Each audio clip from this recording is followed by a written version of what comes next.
Hello everyone. My name is Sophia. Welcome back to my channel. Here are different types of people you will find in Gryffindor house. Gryffindor number 1, the hero. Now, let me make this clear.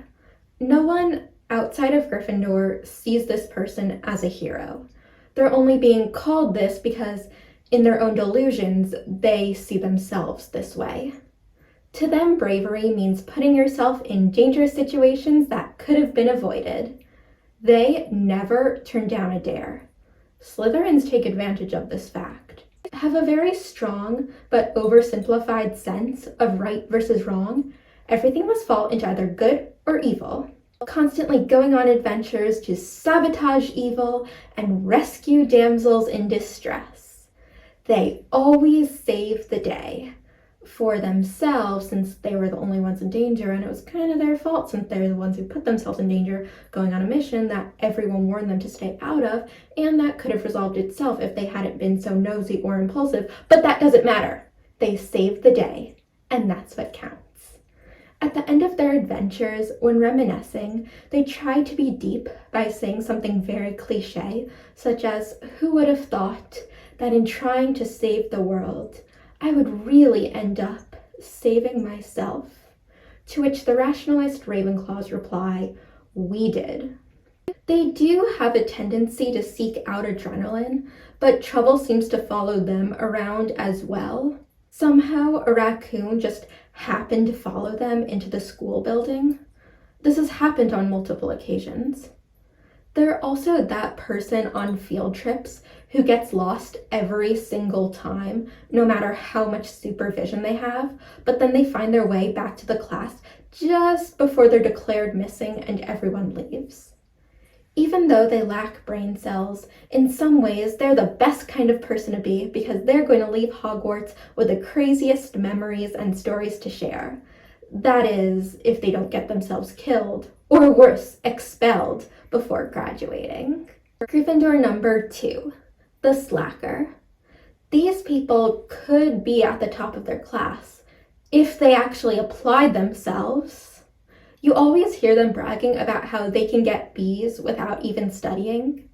This drives Ravenclaws and Hufflepuffs crazy because laziness is not impressive and it shows that they aren't appreciating their education. Like, okay, yeah, maybe you passed the test, but what have you really learned? Whenever the teacher announces a group project, everyone else in the class silently prays that they don't end up with this person because they never do any work and they don't care if they get a 0. Honestly believe that if you can get away with cheating, you deserve the A. This is not true, and it's a terrible mindset to believe. They'll stay up until 4 in the morning playing video games, knowing that they have to wake up at 7, and then they'll complain the next day when they're tired. Can spend time on their interests though. They can plan a mastermind Quidditch strategy that no other team can beat, which shows that they are smart and hardworking when they want to be. Gryffindor number 3, the class clowns. They have one goal, and it's to disrupt the school as much as possible, and nothing is off limits. Friends with the prankster Ravenclaws, except unlike them, they like to get caught. It's not as much fun if no one knows you were the one who pulled the prank. At the Yule Ball, they spiked the punch with Animagi potion just for the chaos that would ensue with students randomly turning into animals. The only time they ever got to school early, it was to change the screensaver on all of the library computers to some obscene pictures. Every year, they try to convince first-year Hufflepuffs that it's a tradition for new students to jump into the lake. They would try it on Slytherins, except they realize they're not as gullible. If they come up to you asking if you want to participate in their research experiment, stay away. It's not worth it. They turn detentions into ice cream parties. At this point, teachers have just given up and don't give them detentions anymore because it would only mean extra time supervising them. Next Gryffindor, the underdog. At first, everyone wonders why this person made it into Gryffindor.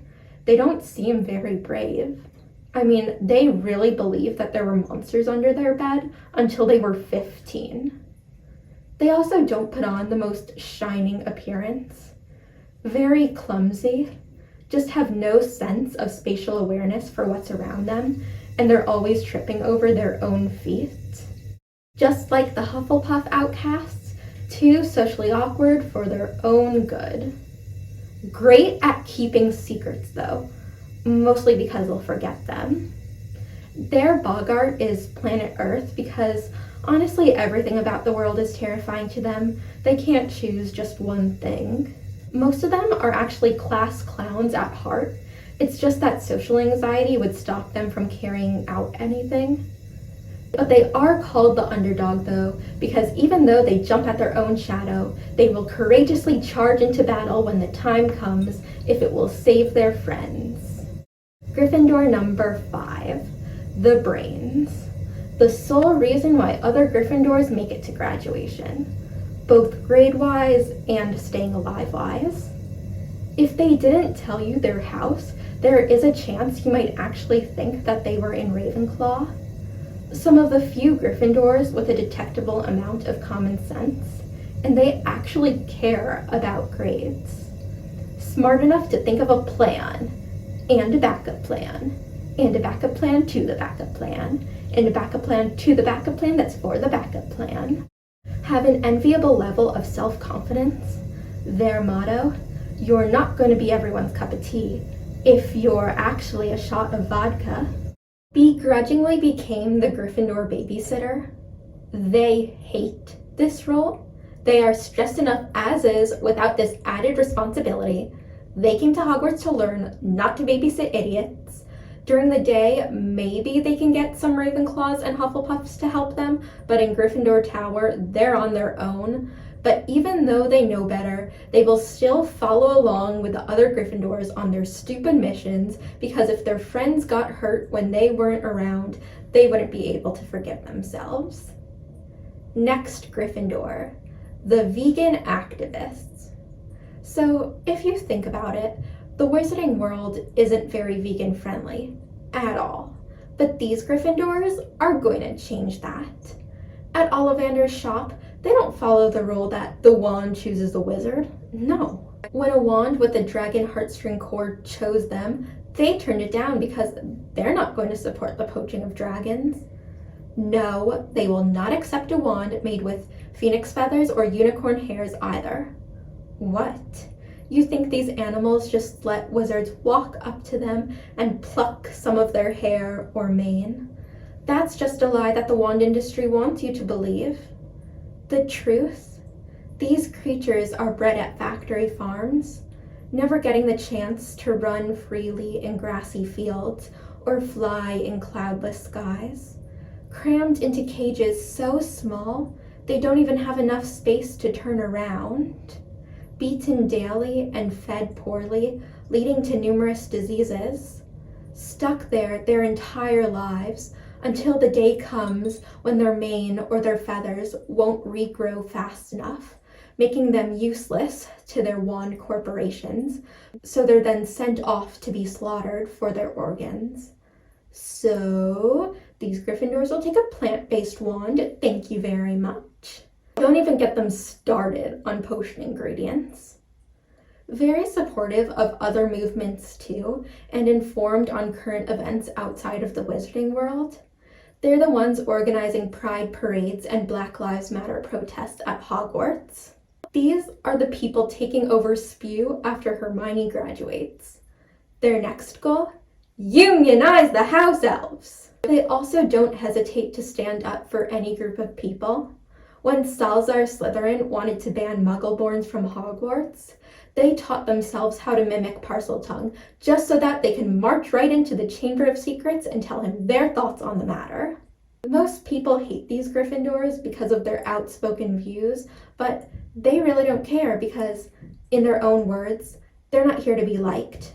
They're here to make progress. Gryffindor number 7, the frat boy. So what mainly differentiates the frat boy from the hero is that their actions are done on purpose. The hero is more of an unaware trouble magnet, while the frat boys are intentionally obnoxious. Come from a well-known wizarding family, they can accept or reject their family's values, but they still come from a well-known family. The ringleader of every group they're in. They're the type of people who can convince anyone to do stupid things. Like, yes, I know I should have known better, but I don't know, at the time when they explained it, it sounded fun. I don't know. Insanely loud. A fire alarm would be jealous. They are convinced that every single person at school has a crush on them. I can assure you, absolutely no one has a crush on them. Overly competitive about house points. You could chill. Everyone's going to forget who won the next year anyway. Obnoxiously interrupt the teacher to correct them and then turn out to be wrong. Don't make friends outside of Gryffindor until they're older. They also don't realize how dangerously similar they are to Slytherins. I mean, they're both after glory, don't like being shown up, very competitive over even little things. Seriously, they have to be in denial because everyone else sees it.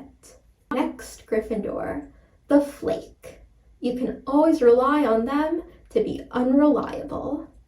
This one is based after Peter Pettigrew. They have Gryffindor values when it's convenient for them, and it just so happens to be convenient for them when their values are not being put to the test. They've always got your back in a fight, once you're already winning and outnumber the other side 3-1. Unironically blame personal flaws on their zodiac sign. We'll rant for hours about how they've got your back and they ain't no snitch, and then they'll snitch as soon as the teacher threatens to call their mom.